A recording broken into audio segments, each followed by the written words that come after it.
El camino abandonado. Friedrich Hayek, economista, jurista y filósofo austríaco, 1899-1992. Camino de servidumbre, 1943. Capítulo 1. El camino abandonado.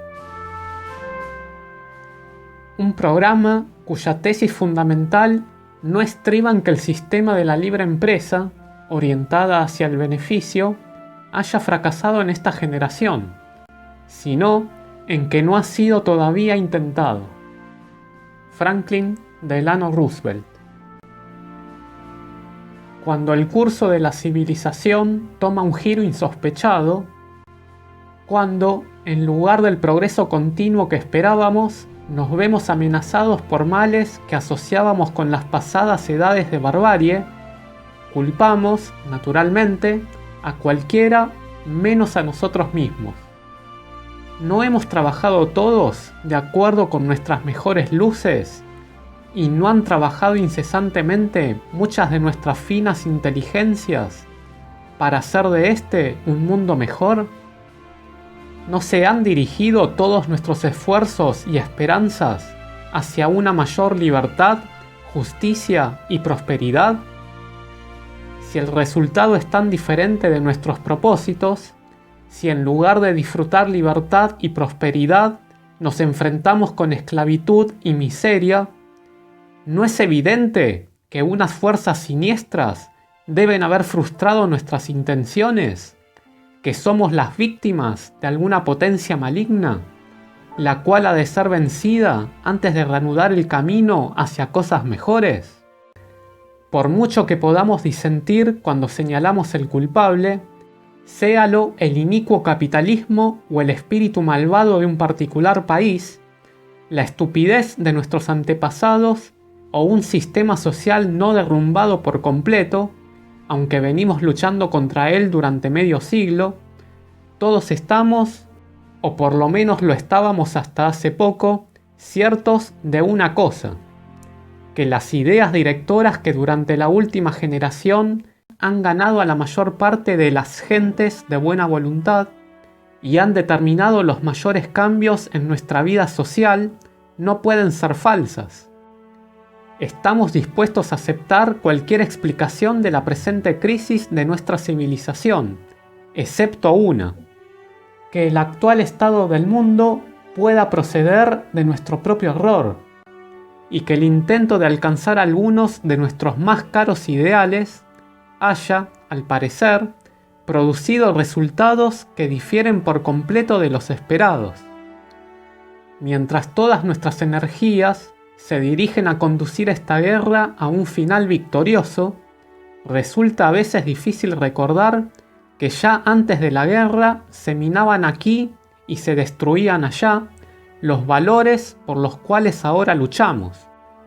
Aunque de momento los diferentes ideales estén representados por naciones hostiles que luchan por su existencia, es preciso no olvidar que este conflicto ha surgido de una pugna de ideas dentro de lo que, no hace aún mucho, era una civilización europea común, y que las tendencias culminantes en la creación de los sistemas totalitarios no estaban confinadas en los países que a ellos sucumbieron.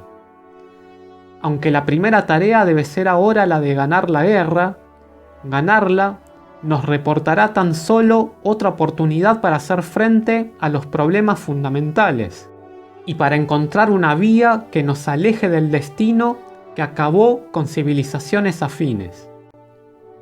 Es algo difícil imaginarse ahora a Alemania e Italia, o a Rusia, no como mundos diferentes, sino como productos de una evolución intelectual en la que hemos participado. Es más sencillo y confortante pensar, por lo menos en lo que se refiere a nuestros enemigos, que son enteramente diferentes de nosotros, y que les ha sucedido lo que aquí no puede acontecer. Y, sin embargo, la historia de estos países en los años que precedieron al orto del sistema totalitario muestra pocos rasgos que no nos sean familiares. La pugna externa es el resultado de una transformación del pensamiento europeo, en la que otros avanzaron tanto que la llevaron a un conflicto irreconciliable con nuestros ideales. Pero la transformación no ha dejado de afectarnos. Que un cambio de ideas y la fuerza de la voluntad humana han hecho del mundo lo que ahora es, aunque los hombres no previesen los resultados, y que ningún cambio espontáneo en los hechos nos obligaba a moldar así nuestro pensamiento, es quizá particularmente difícil de ver para un inglés, y ello porque el inglés, afortunadamente para él, marchó en esta evolución a la saga de la mayor parte de los pueblos europeos. Todavía consideramos los ideales que nos guían y nos han guiado durante la pasada generación como ideales que solo en el futuro han de alcanzarse, y no vemos hasta qué punto han transformado ya, en los últimos 25 años, no solo el mundo, sino también Inglaterra. Todavía creemos que hasta hace muy poco estábamos gobernados por lo que se llamaba vagamente las ideas del siglo XIX, o el principio del laissez-faire. En comparación con algunos otros países, y desde el punto de vista de los impacientes por apresurar el cambio, puede haber alguna justificación para esta creencia. Pero aunque hasta 1931, Inglaterra solo había seguido lentamente el sendero por el que otros conducían, también nosotros habíamos avanzado tanto que únicamente quienes alcanzan con su memoria los años anteriores a la Primera Guerra saben lo que era un mundo liberal. Nota al pie número 1. Ya en aquel año, en el dictamen de la Comisión Macmillan, pudo hablarse del cambio de perspectiva del gobierno de este país en los últimos tiempos, su creciente preocupación, con independencia de partido político, acerca de la dirección de la vida del pueblo. Y añadía que el Parlamento se encuentra comprometido crecientemente en una legislación que tiene como finalidad consciente la regulación de los negocios diarios de la comunidad, e interviene ahora en cuestiones que antes se habrían considerado completamente fuera de su alcance. Y esto pudo decirse antes de que aquel mismo año el país, finalmente, se zambullese de cabeza y, en el breve e inglorioso espacio que va de 1931 a 1938, transformase su sistema económico hasta dejarlo desconocido. Fin de la nota al pie número 1. El punto decisivo, que las gentes apenas han reconocido todavía, no es ya la magnitud de los cambios ocurridos durante la última generación, sino el hecho de significar una alteración completa en el rumbo de nuestras ideas y nuestro orden social. Al menos durante los 25 años anteriores a la transformación del espectro del totalitarismo en una amenaza real, hemos estado alejándonos progresivamente de las ideas esenciales sobre las que se fundó la civilización europea. Que este movimiento, en el que entramos con tan grandes esperanzas y ambiciones, nos haya abocado al horror totalitario, ha sido un choque tan profundo para nuestra generación que todavía rehúsa relacionar los dos hechos. Sin embargo, esta evolución no hace más que confirmar los avisos de los padres de la filosofía liberal que todavía profesamos.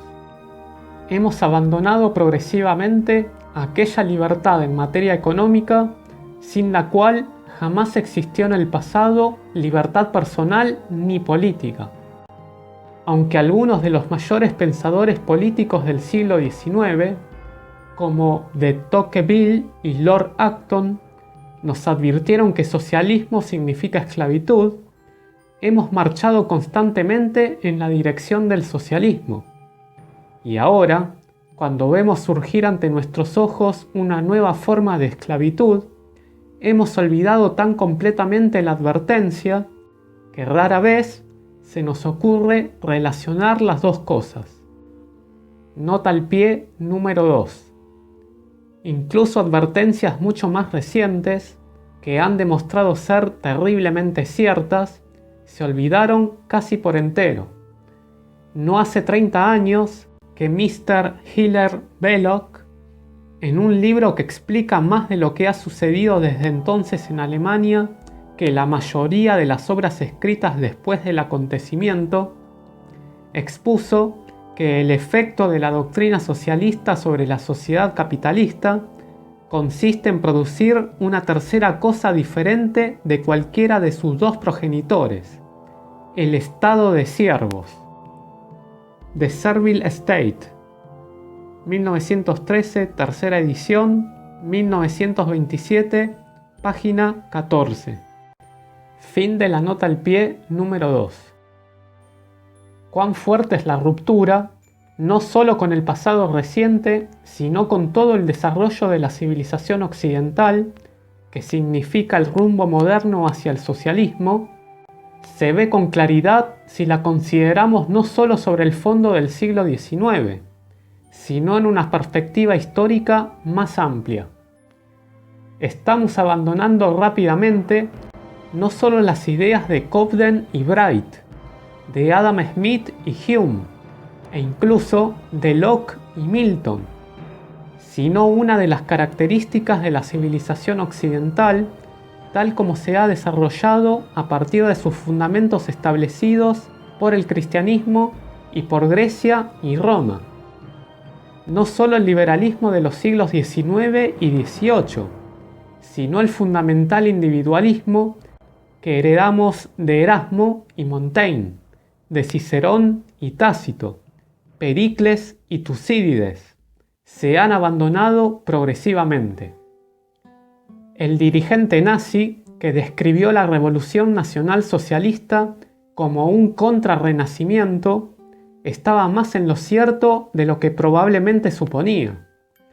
Ha sido el paso decisivo en la ruina de aquella civilización que el hombre moderno vino construyendo desde la época del Renacimiento, y que era, sobre todo, una civilización individualista. Individualismo es hoy una palabra mal vista, y ha llegado a asociarse con egotismo y egoísmo. Pero el individualismo del que hablamos, contrariamente al socialismo y las demás formas de colectivismo, no está en conexión necesaria con ellos. Solo gradualmente podremos, a lo largo de este libro, aclarar el contraste entre los dos principios opuestos. Ahora bien, los rasgos esenciales de aquel individualismo que, con elementos aportados por el cristianismo y la filosofía de la antigüedad clásica, se logró plenamente por vez primera durante el Renacimiento y ha crecido y se ha extendido después en lo que conocemos como civilización occidental europea, son el respeto por el hombre individual qua hombre, es decir, el reconocimiento de sus propias opiniones y gustos como supremos en su propia esfera, por mucho que se estreche ésta, y la creencia en que es deseable que los hombres puedan desarrollar sus propias dotes e inclinaciones individuales. Independencia y libertad son palabras tan gastadas por el uso y el abuso que se duda en emplearlas para expresar los ideales que representaron durante este período. Tolerancia es quizá la sola palabra que todavía conserva plenamente el significado del principio que durante todo este período floreció y que solo en los tiempos recientes ha decaído de nuevo hasta desaparecer por completo con el nacimiento del Estado totalitario. La transformación gradual de un sistema organizado rígidamente en jerarquías en otro donde los hombres pudieron, al menos, intentar la forja de su propia vida, donde el hombre ganó la oportunidad de conocer y elegir entre diferentes formas de vida, está asociada estrechamente con el desarrollo del comercio.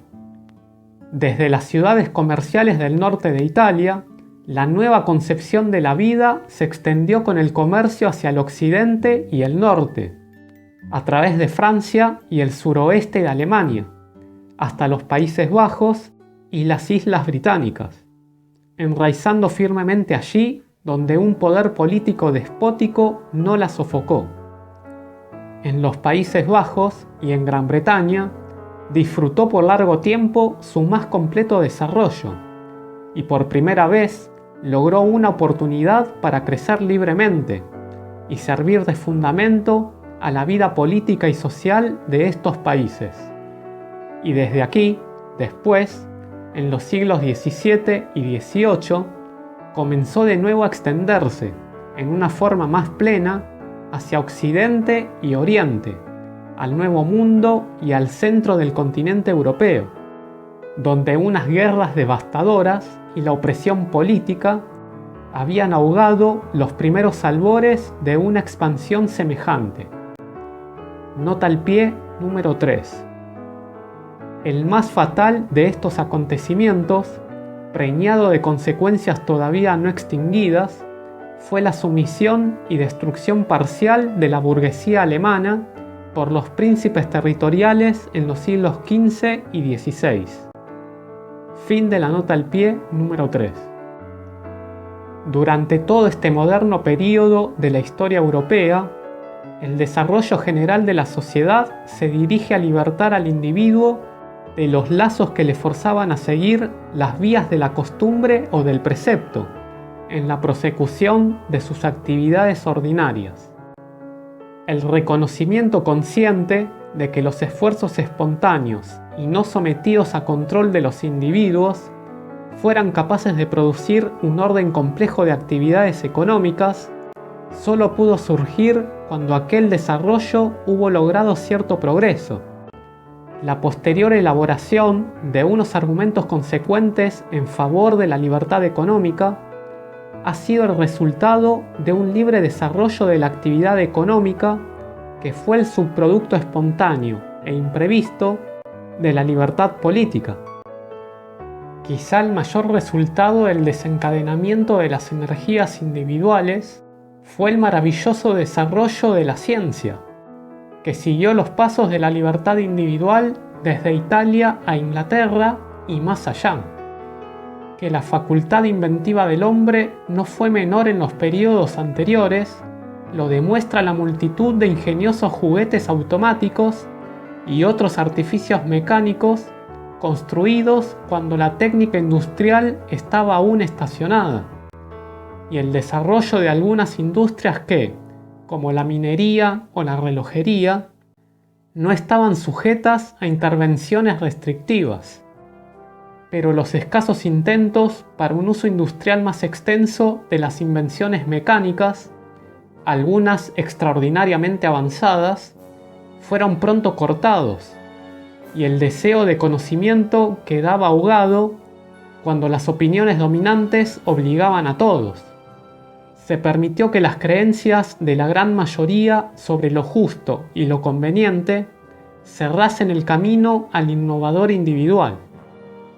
Solo cuando la libertad industrial abrió la vía al libre uso del nuevo conocimiento, solo cuando todo pudo ser intentado, si se encontraba alguien capaz de sostenerlo a su propio riesgo, y, debe añadirse, no a través de las autoridades oficialmente encargadas del cultivo del saber, la ciencia hizo los progresos que en los últimos 150 años han cambiado la faz del mundo. Como ocurre tantas veces, sus enemigos han percibido más claramente que la mayor parte de sus amigos la naturaleza de nuestra civilización, la perenne enfermedad occidental, la rebelión del individuo contra la especie. Como un totalitario del siglo XIX, Auguste Comte caracterizó aquella, fue precisamente la fuerza que construyó nuestra civilización. Lo que el siglo XIX añadió al individualismo del período precedente fue tan solo la extensión de la conciencia de libertad a todas las clases, el desarrollo sistemático y continuo de lo que había crecido en brotes y al azar, y su difusión desde Inglaterra y Holanda a la mayor parte del continente europeo. El resultado de este desenvolvimiento sobrepasó todas las previsiones. Allí, donde se derrumbaron las barreras puestas al libre ejercicio del ingenio humano, el hombre se hizo rápidamente capaz de satisfacer nuevos órdenes de deseos. Y cuando el nivel de vida ascendente condujo al descubrimiento de trazos muy sombríos en la sociedad, trazos que los hombres no estaban ya dispuestos a tolerar más, no hubo probablemente clase que no lograra un beneficio sustancial del general progreso. No podemos hacer justicia a este asombroso desarrollo si lo medimos por nuestros niveles presentes, que son el resultado de este desarrollo y hacen patentes ahora muchos defectos. A fin de apreciar lo que significó para quienes en él tomaron parte, tenemos que medirlo por las esperanzas y deseos que los hombres alimentaron en su comienzo. Y no hay duda que el resultado sobrepasó los más impetuosos sueños del hombre. Al comienzo del siglo XX, el trabajador había alcanzado en el mundo occidental un grado de desahogo material, seguridad e independencia personal que difícilmente se hubieran tenido por posibles 100 años antes. Lo que en el futuro se considerará probablemente como el efecto más significativo y trascendental de este triunfo es el nuevo sentimiento de poder sobre el propio destino, la creencia en las ilimitadas posibilidades de mejorar la propia suerte que los triunfos alcanzados crearon entre los hombres. Con el triunfo creció la ambición, y el hombre tiene todo el derecho a ser ambicioso. Lo que fue una promesa estimulante ya no pareció suficiente. El ritmo del progreso se consideró demasiado lento, y los principios que habían hecho posible este progreso en el pasado comenzaron a considerarse más como obstáculos que urgía suprimir para un progreso más rápido que como condiciones para conservar y desarrollar lo ya conseguido. No hay nada en los principios básicos del liberalismo que hagan de este un credo estacionario. No hay reglas absolutas establecidas de una vez para siempre. El principio fundamental, según el cual en la ordenación de nuestros asuntos debemos hacer todo el uso posible de las fuerzas espontáneas de la sociedad y recurrir lo menos que se pueda a la coerción, permite una infinita variedad de aplicaciones. En particular, hay una diferencia completa entre crear deliberadamente un sistema dentro del cual la competencia opere de la manera más beneficiosa posible y aceptar pasivamente las instituciones tal como son. Probablemente, nada ha hecho tanto daño a la causa liberal como la rígida insistencia de algunos liberales en ciertas toscas reglas rutinarias, sobre todo en el principio del laissez-faire. Y, sin embargo, en cierto sentido era necesario e inevitable. Contra los innumerables intereses que podían mostrar los inmediatos y evidentes beneficios que a algunos les producirían unas medidas particulares, mientras el daño que éstas causaban era mucho más indirecto y difícil de ver, nada, fuera de alguna rígida regla, habría sido eficaz. Y como se estableció indudablemente una fuerte presunción en favor de la libertad industrial, la tentación de presentar esta como una regla sin excepciones fue siempre demasiado fuerte para resistir a ella. Pero con esta actitud de muchos divulgadores de la doctrina liberal, era casi inevitable que, una vez rota por varios puntos su posición, pronto se derrumbase toda ella. La posición se debilitó, además, por el forzosamente lento progreso de una política que pretendía la mejora gradual en la estructura institucional de una sociedad libre. Este progreso dependía del avance de nuestro conocimiento de las fuerzas sociales y las condiciones más favorables para que éstas operasen en la forma deseable. Como la tarea consistía en ayudar y, donde fuere necesario, complementar su operación, el primer requisito era comprenderlas. La actitud del liberal hacia la sociedad es como la del jardinero que cultiva una planta, el cual, para crear las condiciones más favorables a su desarrollo, tiene que conocer cuanto le sea posible acerca de su estructura y funciones. Ninguna persona sensata debiera haber dudado que las toscas reglas en las que se expresaron los principios de la economía política del siglo XIX eran solo un comienzo, que teníamos mucho que aprender aún y que todavía quedaban inmensas posibilidades de avance sobre las líneas en que nos movíamos. Pero este avance solo podía lograrse en la medida en que ganásemos el dominio intelectual de las fuerzas que habíamos de utilizar. Existían muchas evidentes tareas, tales como el manejo del sistema monetario, la evitación o el control del monopolio, y aún otras muchísimas más, no tan evidentes, pero difícilmente menos importantes, que emprender en otros campos, las cuales proporcionaban, sin duda, a los gobiernos enormes poderes para el bien y para el mal. Y era muy razonable esperar que con un mejor conocimiento de los problemas hubiéramos sido capaces algún día de usar con buen éxito estos poderes. Pero como el progreso hacia lo que se llama comúnmente la acción positiva era por fuerza lento, y como, para la mejoría inmediata, el liberalismo tenía que confiar grandemente en el gradual incremento de la riqueza que la libertad procuraba, hubo de luchar constantemente contra los proyectos que amenazaban este progreso. Llegó a ser considerado como un credo negativo, porque apenas podía ofrecer a cada individuo más que una participación en el progreso común. Un progreso que cada vez se tuvo más por otorgado y que dejó de reconocerse como el resultado de la política de libertad. Pudiera incluso decirse que el éxito real del liberalismo fue la causa de su decadencia. Por razón del éxito ya logrado, el hombre se hizo cada vez más reacio a tolerar los males subsistentes, que ahora se le aparecían, a la vez, como insoportables e innecesarios. A causa de la creciente impaciencia ante el lento avance de la política liberal, la justa irritación contra los que usaban la fraseología liberal en defensa de privilegios antisociales y la ambición sin límites aparentemente justificada por las mejoras materiales logradas hasta entonces, sucedió que, al caer el siglo, la creencia en los principios básicos del liberalismo se debilitó más y más. Lo logrado vino a considerarse como una posición segura e imperecedera, adquirida de una vez para siempre.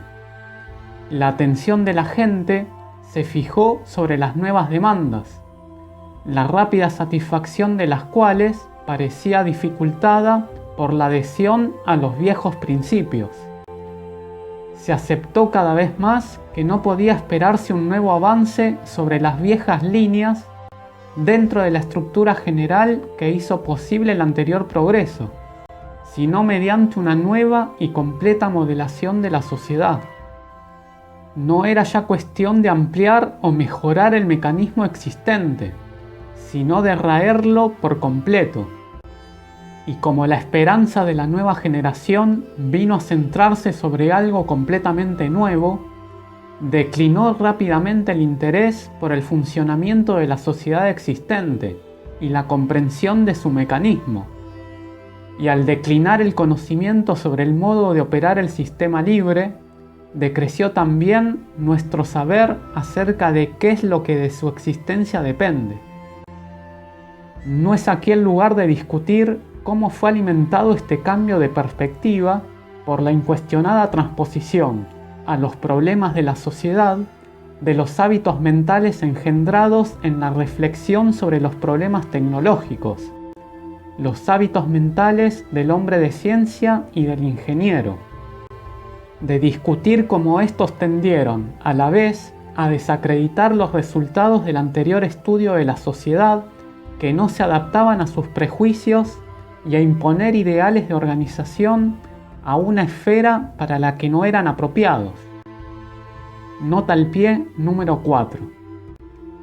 El autor ha intentado trazar los comienzos de esta evolución en dos series de artículos, Science and the Study of Society y The Counter-Revolution of Science, que han aparecido en Económica, 1941-1944. Fin de la nota al pie número 4.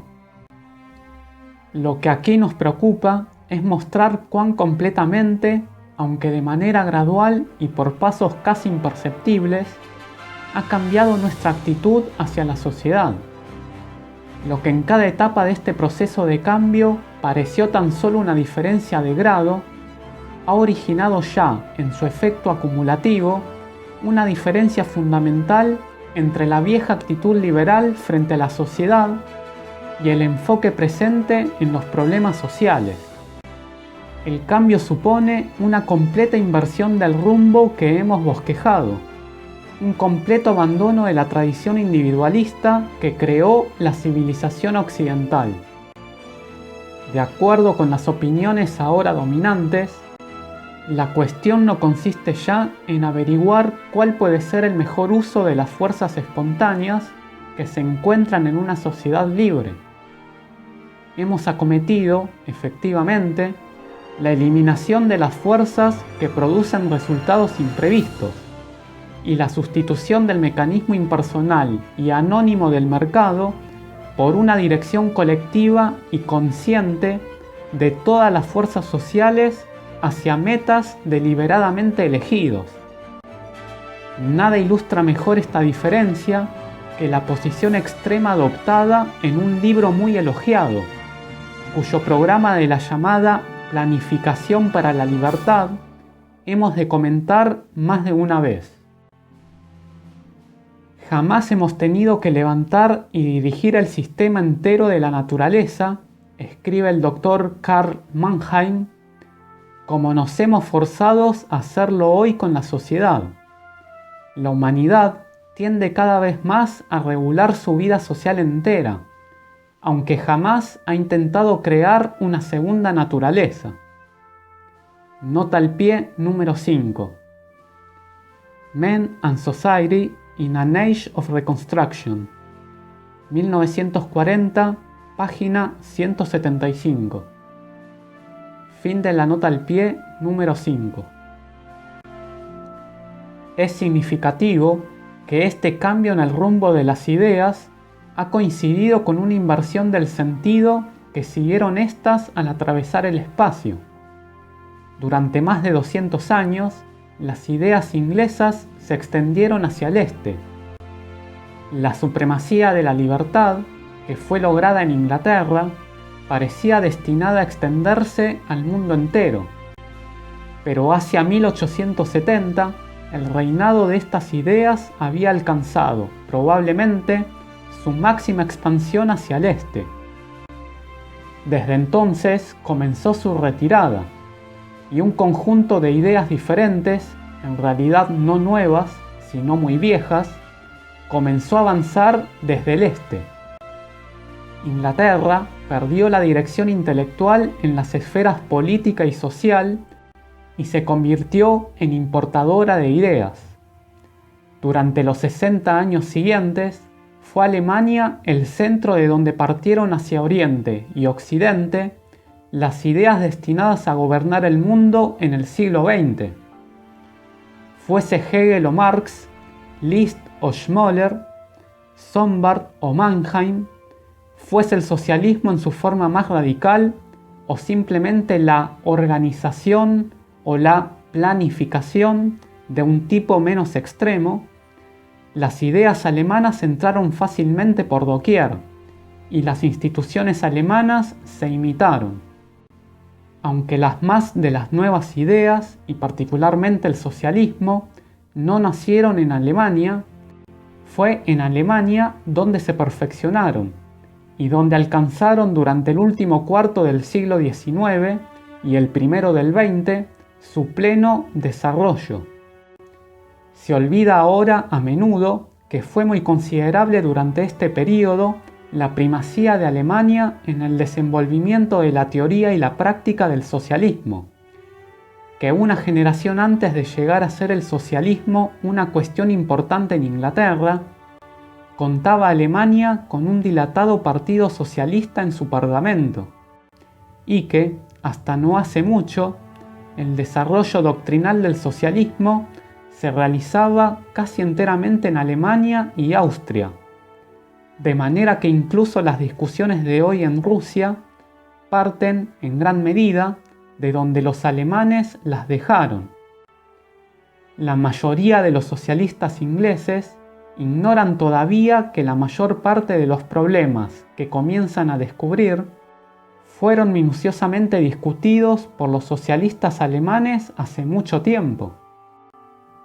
La influencia intelectual que los pensadores alemanes fueron capaces de ejercer sobre el mundo entero durante este período descansó no solo en el gran progreso material de Alemania, sino, más aún, en la extraordinaria reputación que los pensadores y hombres de ciencia alemanes habían ganado durante los 100 años anteriores, cuando Alemania llegó, una vez más, a ser un miembro cabal e incluso rector de la civilización europea común.